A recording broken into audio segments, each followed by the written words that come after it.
வைக்கிறதுக்கு முன்னாடி பார்த்தீங்க அப்படின்னா ஒரு ஒரு பேசிக் செக்குங்கிறது ஒன்று நம்ம பண்ணிடணும். ஜிஆர் செக் பண்றதா? ஆமாம், ஜிஆர் செக் பண்ணுறதுங்கிறது ஒரு ஒரு பேசிக் லெவலாக நம்ம வந்து அதை கம்பல்சரி செக் பண்ணுறதுங்கிறது ரொம்ப ரொம்ப இம்பார்ட்டன்ட். ம். சரியா? இப்போ அதை செக் பண்ணும்போது உங்களோட கிராஃபிக்ஸ் ஐசியில் ம். ஜென்ரேட் ஆகக்கூடிய வோல்டேஜுங்கிறது 2 வோல்டேஜ். ம். சரியா? ம். ஜென்ரேட் ஆகக்கூடிய வோல்டேஜ் என்ன? 2 வோல்ட். 2 வோல்டேஜ். இப்போ நான் இந்த கிராஃபிக்ஸ் ஐசி பார்த்தீங்கன்னா எடுத்துட்டேன். கரெக்டா? ஆமா. சரி, எடுத்துட்டு நம்ம செக் பண்ணும்போது என்ன பின் வந்து நமக்கு ஃபால்ட் வருது அப்படின்னா, ம்.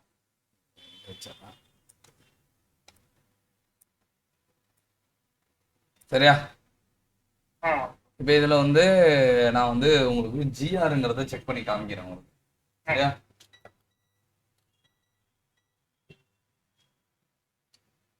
ஃபஸ்ட்டு வந்து ஜிஆர் நம்ம செக் பண்ணும்போது அவுட்புட்லாம் நம்ம செக் பண்ண மாட்டோம். மெயின் வந்து இதோட இன்புட்டை செக் பண்ணுவோம். சரியா? ம். இதோட இன்புட்டை இப்போ நான் செக் பண்ண போகிறேன். இன்புட் வந்து எத்தனாவது பின்னு அப்படின்னா 3வது பின்னு. எனக்கு இன்புட் வந்து ஜென்ரேட் ஆகுது. சரியா? ம். எல்எக்ஸ் ம். அதாவது இதோட சுவிட்சிங் வந்து வேலை செய்யுது. சரியா? சிபியூலேருந்து வரக்கூடிய சீரியல் டேட்டா, சீரியல் கிளாக். ம். ஆக்சுவலாக இதில் பிரச்சனை என்ன அப்படின்னா 2 வோல்டேஜில் 1 வோல்டேஜ் ஜென்ரேட் ஆகுது. ம். +5 -5 மைனஸ் வோல்டேஜ் ஜென்ரேட் ஆகலை, ப்ளஸ் வோல்டேஜ் ஜென்ரேட் ஆகுது. ம். சரியா? இப்போ நான் என்ன பண்ணுறேன்னா எனேபிள் பாசிட்டிவ் வந்திருந்தா தானே எனேபிள் வேலை செஞ்சுருக்கோம். ஆமா. இஎன்பின்னு போட்டிருக்கல, எனேபிள் பாசிட்டிவ். இதை நான் செக் பண்ணும்போது எனக்கு ஜிஆர் வருது. சரியா? ம். அடுத்தது எனேபிள் நெகட்டிவை செக் பண்ணுறேன். என்ன வருது? போயிருக்கு. இப்போ நான் என்ன பண்ணணும்? இந்த லைனுக்கு எங்க போகுதுன்னு பார்க்கணும். ஆ இந்த லைன் எங்க போகுதுன்னு பார்க்கணும். இந்த லைன் வந்து எங்கே போகுதுன்னு பார்க்கணும். கரெக்டா? ம். இதை வந்து ஹார்ட்வேர் சொல்யூஷனில் நான் போய் பார்க்கும்போது இந்த லைனை பற்றி ஏதாவது மென்ஷன் பண்ணியிருக்கானா? இதான் நம்ம மேக்ஸிமம் ஹார்ட்வேர் சொல்யூஷன் தான் பார்த்து வேலை பார்ப்போம். சரியா? ஆமா ஆமா. இதில் போய் பார்த்தா எங்கன்னா மென்ஷன் பண்ணியிருக்கானா? மென்ஷன் பண்ண. அப்போ நாம் என்ன பண்ண போகிறோம்? பிட் மேப் எடுத்துக்கலாம், இல்லை ஸ்கிமேட்டிக் எடுத்துக்கலாம். ம். ஏதாவது ஒன்று. இப்போ இதில் வந்து நமக்கு மிஸ் ஆன பின்னு பார்த்தீங்க அப்படின்னா இந்த லாஸ்ட்டில் இருக்க எனேபிள். கரெக்டாக? ம். இந்த எனேபிள் பயாஸை நான் கிளிக் பண்ணுறேன் அப்படின்னா இந்த காம்பனண்ட்டுக்கு போகுது. இந்த காம்பனண்ட் வந்து நேராக எங்கே போகுது? சிபியூக்கு போகுது. இப்போ நம்ம என்ன பண்ணால் இந்த இஷ்யூ ரெடி ஆகும்? ஃபர்ஸ்ட் அந்த கெப்பாசிட்டர் லைன் நோட் பார்க்கலாம். கெப்பாசிட்டருக்கு லைன் வருதான்னு பார்க்கணும். கரெக்டா? ம். கெப்பாசிட்டருக்கு லைன் வருதான்னு பார்க்கணும்.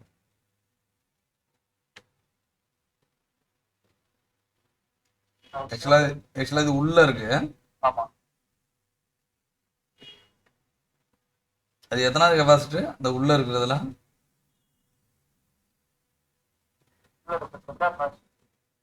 இங்கேயும் எனக்கு ஓயில் தான் வருது. சரியா? இந்த 2வது தானே?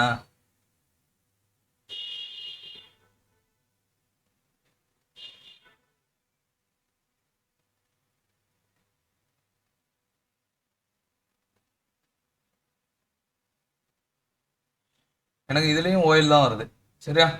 ம். அப்போ எனக்கு இங்கேயும் ஓயில் வருது. இப்போ நான் என்ன பண்ணணும் அப்படின்னா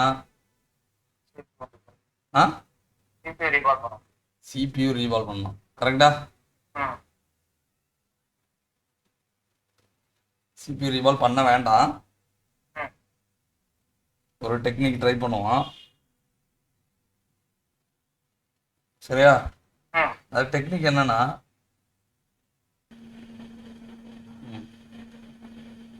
முடிஞ்சிட்டு இது ஒரு ஊசி மிட்டாய் கலறதுக்கு பயந்துக்கிட்டு. சரி, இப்போ என்ன பண்ணிட்டோம்னா இதோட எனேபிளை தூக்கி இது கொடுத்தாச்சு. சரியா? ஓகே. ஆனா பாசிட்டிவ் எனக்கு நெகட்டிவ் கொடுத்துருக்கீங்க. எனேபிள் ஒன்று தான், பாசிட்டிவ் நெகட்டிவ் கிடையாது. ஏன்னா இப்போ வந்து நான் இதோட எனேபிளை தூக்கி இங்கே கொடுத்துருக்கேன். சரியா? ம். இப்போ என்ன பண்ணியாச்சு? இந்த எனேபிளை தூக்கி இங்கே கொடுத்தாச்சு. இப்போ இதுலேருந்து கலட்டின ஐசி வந்து நம்மகிட்ட இருக்கு.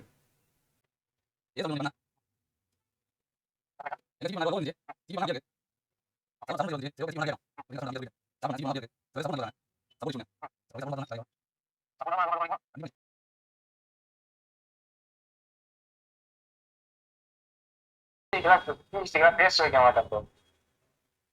டேஸ்ட் வைக்க மாட்டீங்களா? நான் ரொசின் இருக்குல்ல, ரொசின் ப்ரோ போட்டு விடுவேன். ரொம்ப நாள் யூடியூப்ல பார்த்துக்கிட்டு இருந்தேன். சீப்பு வீடியோ போது எல்லாம் ரொசின் போட்டு ரொசின் இருப்பாங்க. ஏன்னா தூக்கிவே இல்லை, ஏன் ரொசின் வைக்கிறேன் இடத்துல நம்ம அதை ப்ராக்டிக்கலா ட்ரை பண்ணும் போது தான் ரொசின் என்ன ஹீட் என்ன ஹீட் யாரு என்னது அதை கால்குலேட் பண்ண முடியுமா?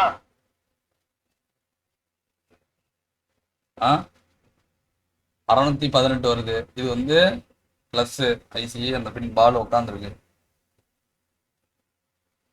இது 685 வருது. கரெக்டு தான். இப்போ என்ன பண்ணுவோம், நீங்கள் இங்கே பார்த்தது பார்த்தீங்க அப்படின்னா +5 வோல்ட் -5 வோல்ட் வராததுக்கு எனேபிளை எப்படி ஆக்டிவேட் பண்ணோம்னு சொல்லிட்டு ஒரு ஆன்லைன் ஸ்டூடெண்ட்டுக்கு வந்து நம்ம எஜுகேட் பண்ணது தான் பார்த்தீங்க அப்படின்னா இந்த த்ரோட் வீடியோவில் நீங்கள் பார்த்தது. உங்களுக்கும் இந்த மாதிரி சிப் லெவலில் வந்து டீப் லெவலில் கற்றுக்கணும் அப்படின்னா நம்ம ஆன்லைன் ஆஃப்லைன் ரெண்டுலேயுமே வந்து கிளாஸ் எடுத்துகிட்ருக்கோம். விருப்பம் இருக்கவங்க காண்டாக்ட் பண்ணுங்கள், ஸ்க்ரீனில் இருக்க நம்பரை. இப்போ பார்த்தீங்கன்னா நம்ம சேனல்லையும் தொடர்ந்து வீடியோஸ் போட்டுட்ருக்கோம். வீடியோஸ் மிஸ் பண்ணாமல் இருக்க சேனலை மறக்காமல் சப்ஸ்கிரைப் பண்ணிங்க. Thanks friends.